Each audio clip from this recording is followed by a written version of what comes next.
Wow. I think John's going to need a nap this afternoon. That was some kind of song service. Thank you, John. You gave us all that you had this morning. And you folks have given all that you have, too. And I appreciate that so much. Brother Darrell had led us in such a wonderful, thoughtful prayer. Patrick, what penetrating thoughts around the table this morning. There are some times where I'm totally intimidated by the occasion, and this is one of those, because I'm afraid it's going to be downhill from here. And I want to say something that comes up to what has been what everyone else has brought to our service together this morning. So I hope the lesson will come up to what we've already experienced together. I want to invite you to turn, if you would, to Acts chapter 2, please. We're not going to stay there very long, but I just want to make an observation from that text, and then we're going to move to a passage in Luke, and then we're going to wind up in John 13. So I want you to look with me at Acts 2, and just want to read about the environment, the spirit that was a part of the first church in Jerusalem. So look with me at Acts chapter 2 and verse 41. It says, "So then those who had received his word," that's the words of Peter on the day of Pentecost when he preached the first gospel sermon, "those who received his word were baptized, and there were added that day about 3,000 souls. And they were continually devoting themselves to the apostles' teaching and to fellowship, to the breaking of bread, to prayer. And everyone kept feeling a sense of awe, and many wonders and signs were taking place through the apostles. And all those who had believed were together, and they had all things in common. And they began selling their property and possessions and were sharing them with all as anyone might have need. And day by day, continuing with one mind in the temple, and breaking bread from house to house, they were taking their meals together with gladness and sincerity of heart, praising God and having favor with all the people. And the Lord was adding to their number day by day those who were being saved." There's so many elements about the culture of this first congregation that are worthy of our imitation. The fact that they were devoted to the apostles' teaching. That's the way the Lord's people ought to be, right? We ought to be committed to the precepts that the apostles laid down. We ought to be committed to the words that they've entrusted to us because they spoke on behalf of the Lord to us. They are His emissaries, His ambassadors, to give us the saving message of the gospel. I appreciate how praise was an element of what they did, how they were praising God. There was a spirit of celebration in this church. And how could there not be when they were electrified by the news that Jesus had risen from the dead and that they had been entrusted with a king, with a Lord who was not a Lord here. He was not a Lord enthroned in Jerusalem, but He was a Lord enthroned in the New Jerusalem in heaven. And they were citizens, participants in that great kingdom. I appreciate their day-to-day time together in the temple as they were undoubtedly involved in things that had to do with one another's edification, but also involved in God's increase because they were sharing in the harvest of souls as they proclaimed the good news, as they proclaimed the gospel. And so they were experiencing increase day by day as people were being saved and as were being added to their number. But the one element that I want to give some attention to this morning and for us to think about is the kind of house-to-house culture that existed in the early church.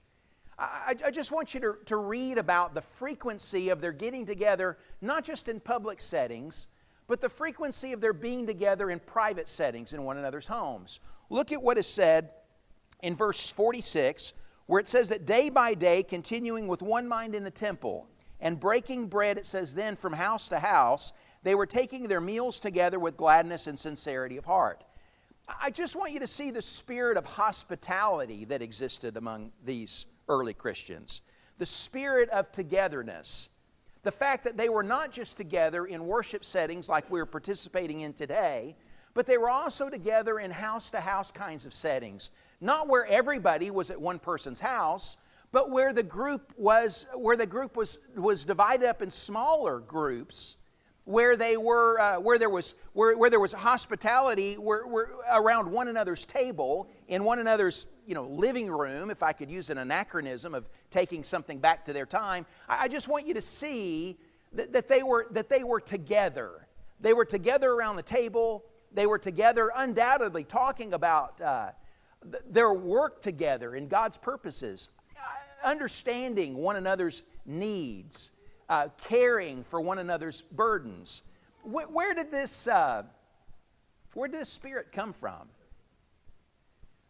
And what are the benefits? What are the opportunities that are part of that kind of house-to-house culture that are not satisfied in just us being together as in a worship setting like this? I want to say to you that there are some things about being together in one another's homes that are accomplished that can't be accomplished or can't be accomplished effectively if we're only together in settings like this. I want to take you to two other passages before we talk about what the opportunities are that are unique or that are most effective in a house setting. I want you to go with me to Luke first, if you would. Luke chapter 22.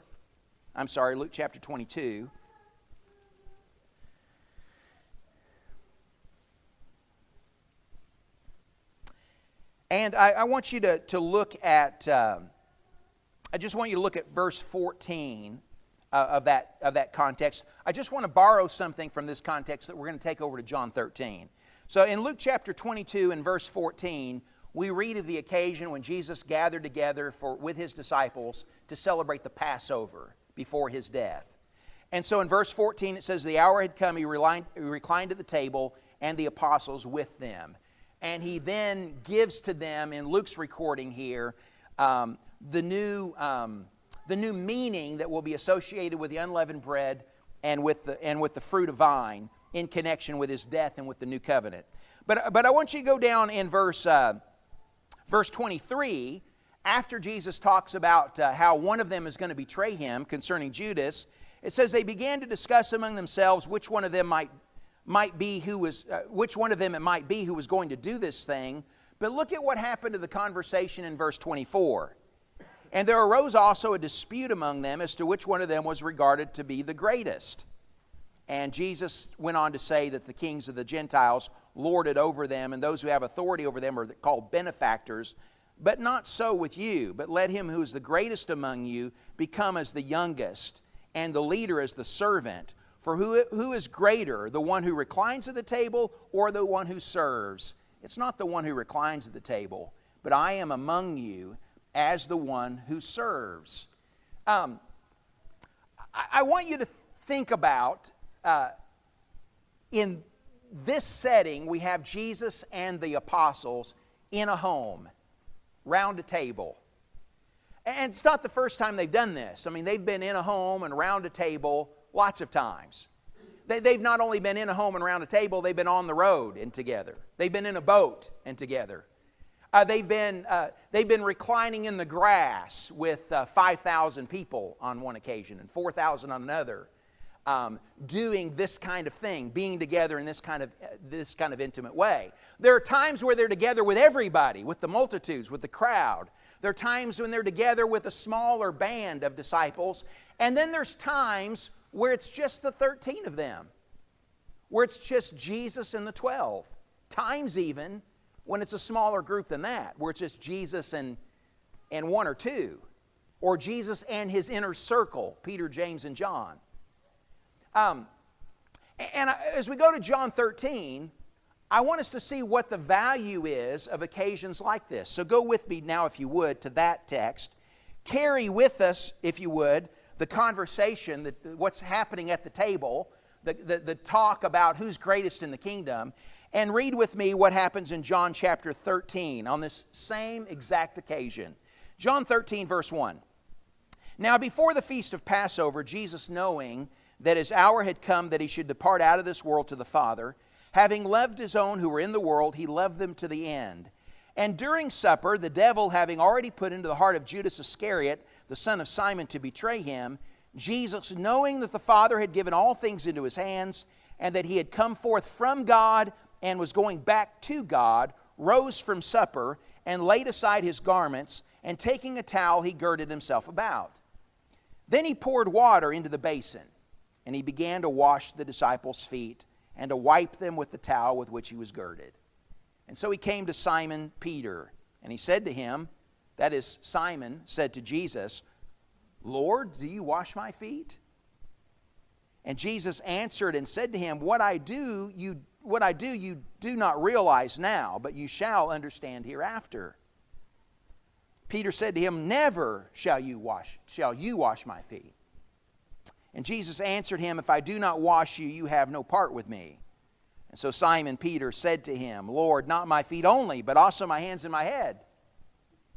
And Jesus said to him, He who is bathed needs only to wash his feet, but is completely clean. And you are clean, but not all of you. For he knew the one who was betraying him. For this reason he said, Not all of you are clean. And so when he had finished washing their feet and had taken his garments and reclined at the table again, he said to them, Do you know what I have done to you? You call me teacher and Lord, and you're right, for so I am. If I then, the Lord and the teacher, washed your feet, you also ought to wash one another's feet. For I gave you an example that you also should do as I did to you. Truly I say to you, a slave is not greater than his master, neither is the one who is sent greater than the one who sent him. If you know these things, you're blessed if you do them. I want to suggest to you this morning, as we look a little more carefully at John chapter 13, that we obviously see in this text a model for what a servant heart looks like. Here's the answer to the table conversation that was happening in Luke chapter 22, of them talking about greatness. Jesus not only told them what greatness was in that text, but he modeled greatness for him in the way that he serves his disciples here. And so we have the great servant passage, one of the great servant examples that exist in the whole Bible. And there's lots that we could say just about that. But I want us to also note the environment in which this service took place. It was in a home setting. It was a smaller group. It was around a table. And I want to suggest to you that there are some things that can be done in a situation like that can only be done in a situation like that. Some acts of service, some lessons taught that are much more meaningful, and some bonds that are made that are much deeper than if our encounters with each other are only ones that are of a public nature. So what are some of the opportunities that are a part of a house-to-house fellowship that are exemplified in this text before us in John chapter 13? I want to give you 3 this morning. Number 1. One of the things that exist in a house-to-house fellowship is the opportunity to encounter one another's virtues and vices up close. One of the things that happens in a house-to-house setting is that we have the opportunity to observe one another's virtues and one another's vices, and to learn, along with that, one another's story up close. Think about what happens when they're sitting there at the table, and the disciples start to talk about who it is that's greatest in the kingdom. That is a teachable moment, is it not? That's the way Jesus exercises that. That's the way he uses it. Here is an occasion where there is an insight into these 12 men that might not come at any other time. Oh, there might be evidences of that, but here's a chance to see that up close. Because one of the ways you get to know people is by what their topics of conversation are, right? And when people are sitting around a table and they're relaxed, and they're talking about work, and they're talking about life, and they're talking about relationships, and they're talking about their family, they're talking about their home, they're talking about their relationships with one another, then you get to see their character up close. You get to observe that. And you get to observe not just the good things about them, but you get to observe their warts too. And so Jesus, on this occasion, is given an opportunity to see something about these men that needs to be addressed, and with some urgency. I mean, the time is short, is it not? He is going to be on the cross in just a few hours. And so here's an important lesson that they need to learn and to be taught. And here is a crucial moment when that kind of lesson can be taught. They may not get it all now, but there's something that's going to happen in this setting that's going to make what they're going to see later and what they're going to understand later about their role and about Jesus' role that is all going to connect with what happens right here. And it's all going to be the more meaningful because of even the vices that we observe in them right here. It's not just what happens on that occasion, but it's on all the occasions that they've been together that add up to this occasion. This isn't the first time they've had conversations like this. And the way in which we see Peter participate here with his objection about Jesus washing his feet. And then when Jesus says, if I don't wash your feet, you have no part with me, or if I don't wash you, you have no part with me, then Peter wants Jesus to give him a bath. And so you see things about Peter that are pattern behaviors, right? This is the way he is. This is his personality. Well, these men have gotten to know Peter from their time together. They've gotten to appreciate, sometimes be aggravated perhaps at his impetuosity, at the fact that he speaks up, and yet at the same time, he says the thing that's on everyone's mind. But you see, they get to know each other from being in a setting like that they would not, would that happen if their only interactions were public ones? No, it wouldn't be the same. And so there is an intimacy here. There's an opportunity to observe one another's virtues and one another's vices and to know one another's story because of their closeness together. Not only do we see the bad, but we also see the good, because part of what happens in this setting is the opportunity for them to observe the impeachable character, the unimpeachable character of Jesus.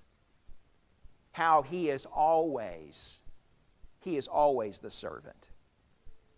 Here they are arguing with one another about greatness, and nobody has more things on their mind on this night, on this evening. Nobody has more reason to be distracted, more reason to be selfish, more reason to be woe is me, more reason to be filled with self-pity than Jesus does, but he has none of those things. He is completely empty of self, completely devoid of self, and he's entirely focused on them.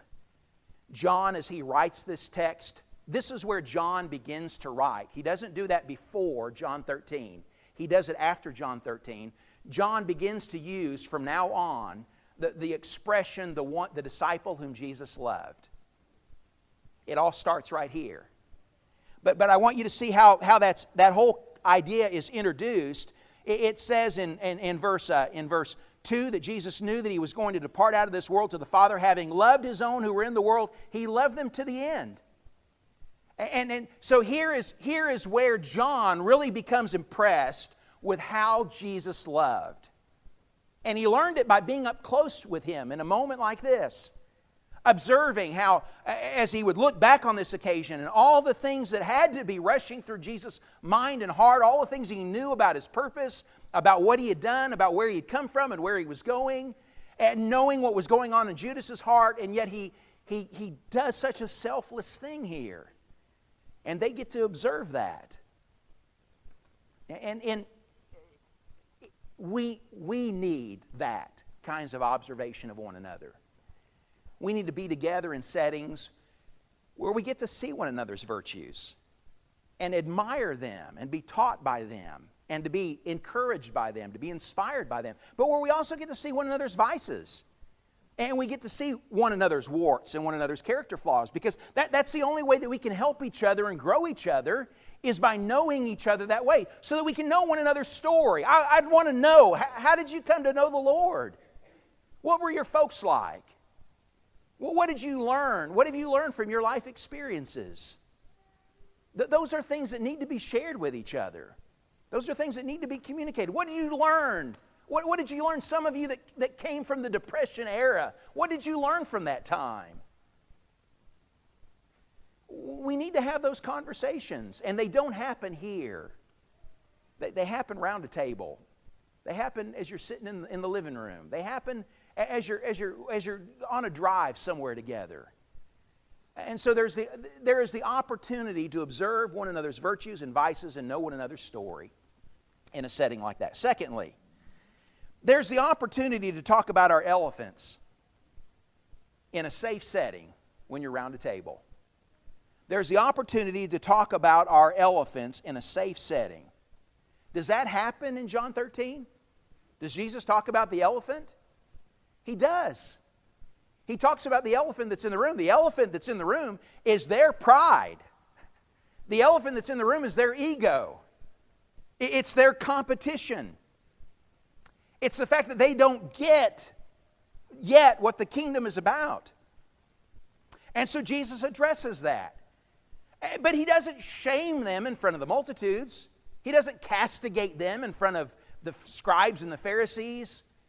He's alone with them in this room. It's just the 13 of them. It's a great time for Him to talk about the kind of attitude that they need to have. Not to be leaders. This is the attitude they need to be disciples. If you're going to follow me, then you need to see where following me leads. And where following leads is girding yourself with a towel. Following me means taking up the basin. Following me means getting on the floor. Following me means that you are on your knees and you're washing feet while other people dine. Following me means that you go first when everyone else is arguing at the table about greatness. It means that you get on the floor and you show folks what it means to be a servant. Following me means that your supper is sitting there at the head of the table and it's getting cold while everyone else is eating. Because you care about the folks that are at the table with you. Following me means that you get the muck of people's dirty feet on your hands. It might be smudged across your cheek. That's what following me looks like. That's what a discipleship, that's what it looks like. And Jesus talked to them about the elephant that needed to be addressed. And there was a safe place for that to take place. There are admonitions at times that need to be given, and this is not the place always for some admonitions. This is not the place all the time for some exhortations. Not everything needs to be said in a public setting. There are some things that need to be said in the home. There are some things that need to be said face to face. Some things that need to be said one-on-one. Some things that need to be said just in a small environment where we can ask questions. There is a way to participate in a setting like that you can't participate in a setting like this. Not everybody can ask every question. Not everybody feels comfortable with doing that. Not everybody can challenge a teaching in a setting like this. But in a home setting, I mean, you can ask your questions. You can challenge things. You can test things. And all of those are interactions that are fundamental to how you grow faith.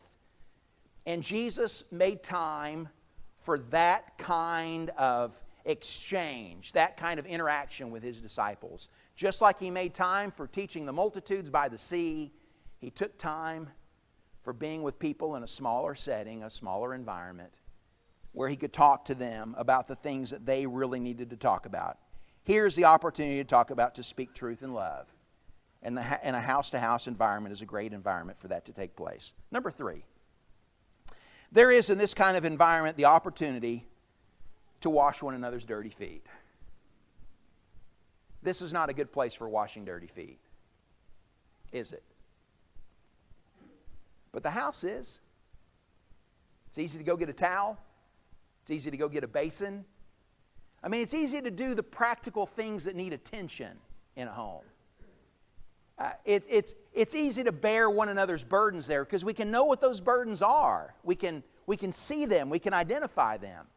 And we can address them. And so there's the opportunity to do things that are to meet practical needs, to meet practical life needs. We can do that in one another's home. We can deal with one another's messes in a setting like that, and it not be an embarrassment, and it not call too much attention, and it be appropriate. And so Jesus is doing that with the 12.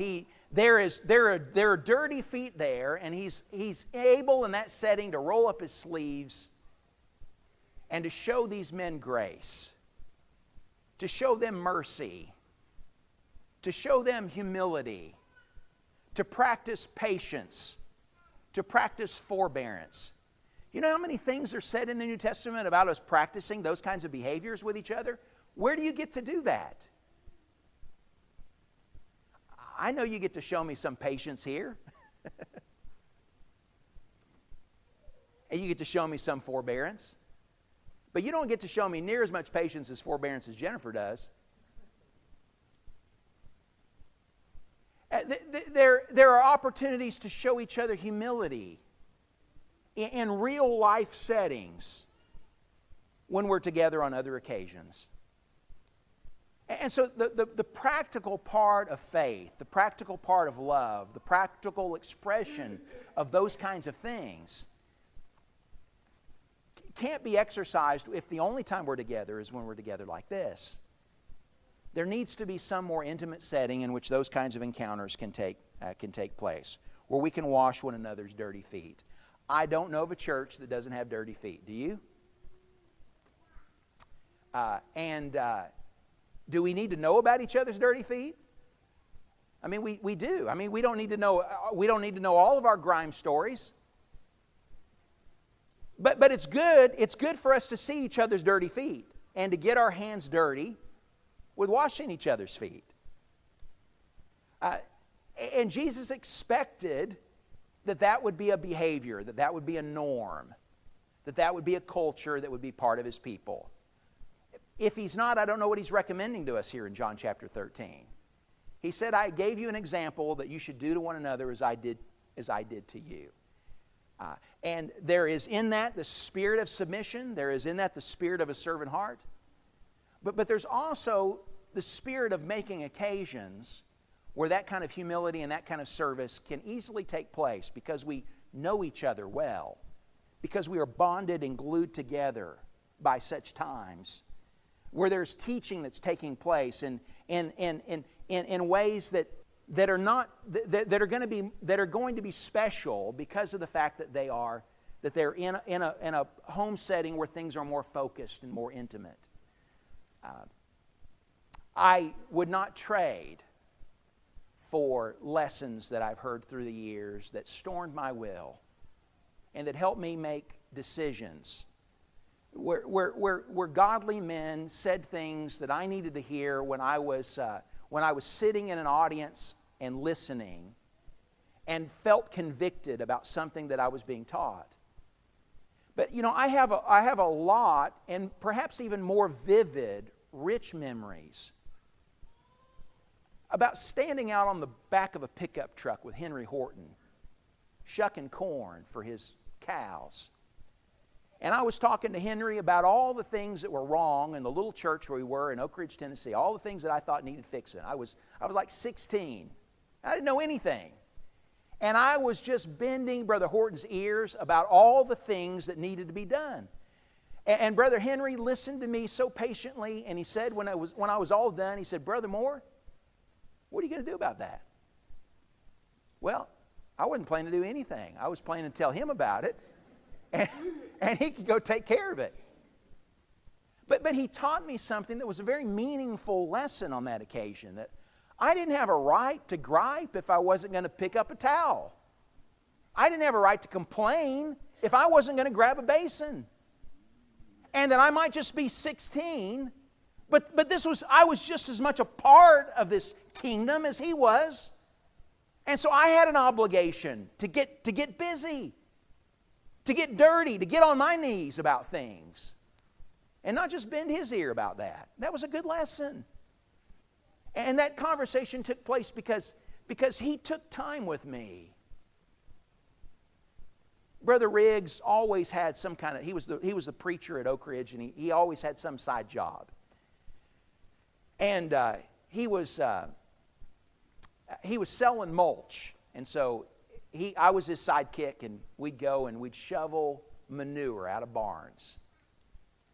And I mucked lots of barns with Brother Riggs. And as we shoveled manure into the back of his pickup truck, and then we'd go back and mix it up with some mulch that some other composting agents,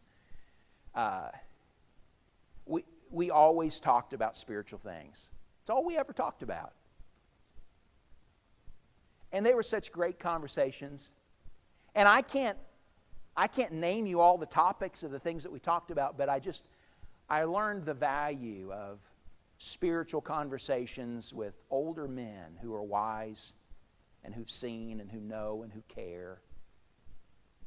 And I wouldn't trade for those times together with Brother Riggs. And I could go on and on about Sandy Berry and about Robert McGaffey and about Doug Woodall, about Bob and Robbie McLean, about Ron Todd, about all these men who invested in me. And aside from those one-on-one kinds of encounters, I have so many meaningful memories about Ken Long coming to our place along with Glenn Harris and Bill Beasley, and studying the Bible with my folks, and times around the table, times around the coffee table. And those were meaningful moments that spoke to our closeness, that we were in something together. They came knocking on the door when Dad was drinking. They took him out for a drive so that they wouldn't shame him in front of our family when they talked to him about his soul, about the bad road he was on. And they had a license to do that because they had a relationship with Dad. And they had a relationship with us, and there were bonds that were built that meant that when discipline was necessary, it was meaningful because we were connected. And it meant that their discipline was welcome because we knew that they loved Dad and that they loved us. It was good because we were close. God, make us close. Make us knit together. Make us so that we have those kinds of bonds that are intimate, where we know one another's virtues and vices, where we know one another's stories, where we can talk about the elephant when there is an elephant that needs to be gotten out of the room without tearing the barn down. So that there can be cleansing, purging, healing, so we can help each other with one another's dirty feet. There is a washing that only Jesus can give you, and he says that to Peter here. If I don't wash you, you have no part with me. I want you to hear that if you're not a Christian this morning. He says, if I don't wash you, you have no part with me. Have you been washed by Jesus? Have you been washed in the blood of the Lamb? It all starts with that intimate fellowship, with a connection with Him. Won't you be baptized this morning? Won't you, based on your faith in Jesus and your surrender of your will and repentance to Him, won't you know His cleansing? Won't you come as we stand and as we sing?